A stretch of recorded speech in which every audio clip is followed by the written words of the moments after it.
Hello. Hello!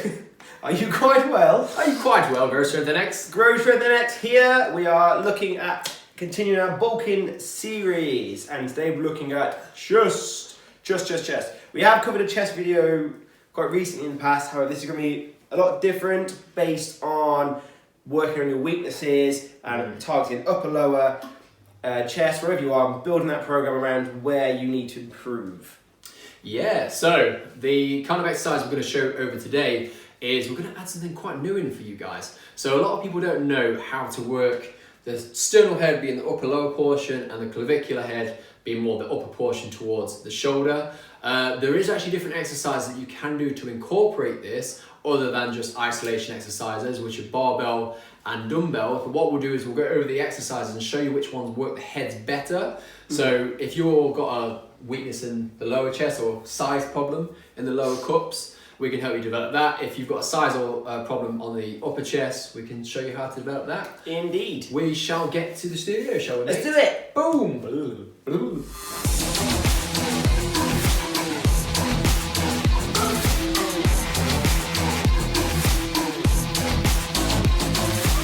Okay, so the exercise that actually probably elicits the greatest barbell response for the chest is most likely the decline bench, due to the fact you can get a good curvature of the spine, so it means you can promote more chest overall.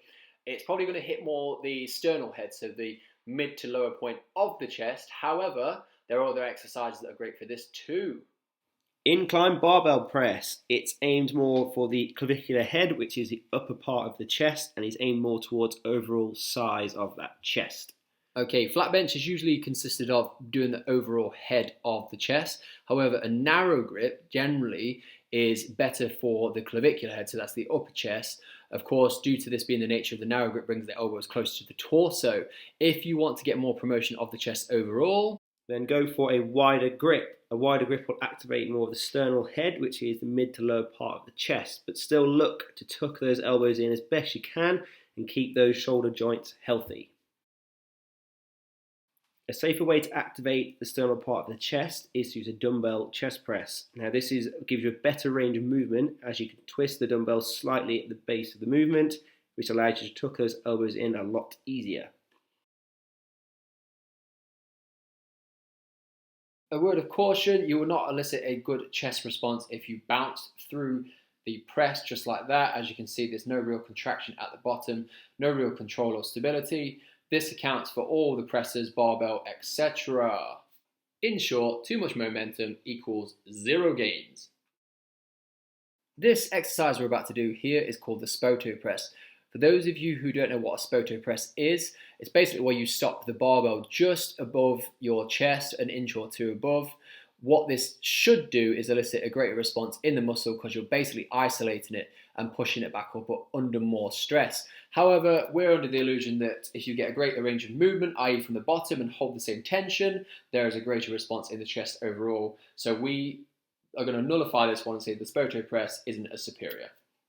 Okay, so if you want to get a greater response in the chest under control, I would suggest a floor press. Not only is it safe for the shoulders, it's also a better exercise because you can completely stabilize from the bottom and press from a completely flat and prone position.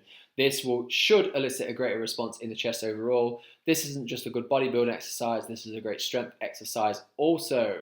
Just another note, if you want to bring out your hands slightly wider, you can hit the clavicular head a bit more. Because your elbows are actually flat to the floor, this will elicit a greater response in the sternal head and it will put less damage on the shoulders overall. Body weight dips. This hits more the sternal part of the head, which is the lower to mid part of the chest, but please ensure your knees are behind your chest, which will elicit a greater chest response. If your knees are out in front when you're doing these dips, it will recruit more of the triceps, which are two completely different exercises. For progressive overload, try weighted dips, which will actually increase muscle overload, which over time will increase muscle growth. It tends to work best. Yo! Okay, cool. Ready? Yeah. Okay.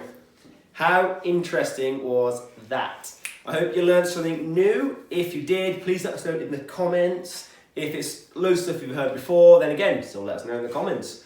This leads us nicely on to next week's video, which will be about how to apply these workouts into a program.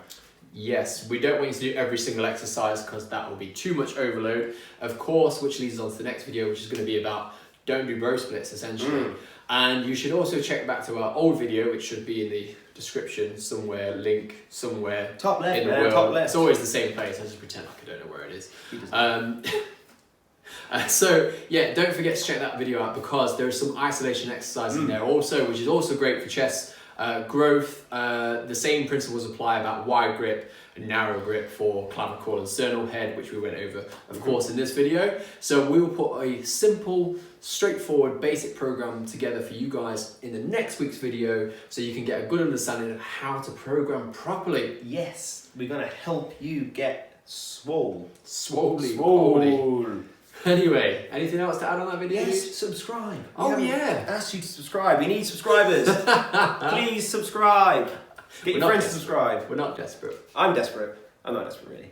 But we appreciate the support for your subscriptions. They help us know we're doing a good job for you. So just hit that subscribe button, hit that notification bell, and just keep on track of what we're doing. We really would appreciate some feedback from you guys. Of course, the kind of information we put out, as you know, is very scientific. Yes, and controversial sometimes. Yeah, potentially. I mean, all science is up for debate, and there is other points of view, so we're always open up to other points of view. However, most of the stuff that we try to do is non-biased. We try to make it as simple and straightforward as possible, so we can do the science, so you don't have to like think about all these stupidly big words that some other channels promote. And they sound intelligent, but to be honest, a lot of the time you come out more confused than going in, right? Yeah. We take the research, we condense it, we break it down for you, you watch it and you go off and win big. Simples. So yes, that's the reason why you should subscribe.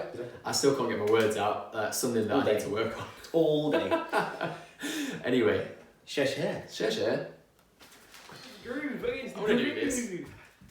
Woo! Okay. Right. Hello! Hello. Are you quite well? Grow strength the next here, Governor. Are you quite well? Quite well. Okay, try again. Oh, well, I was enjoying that. Okay.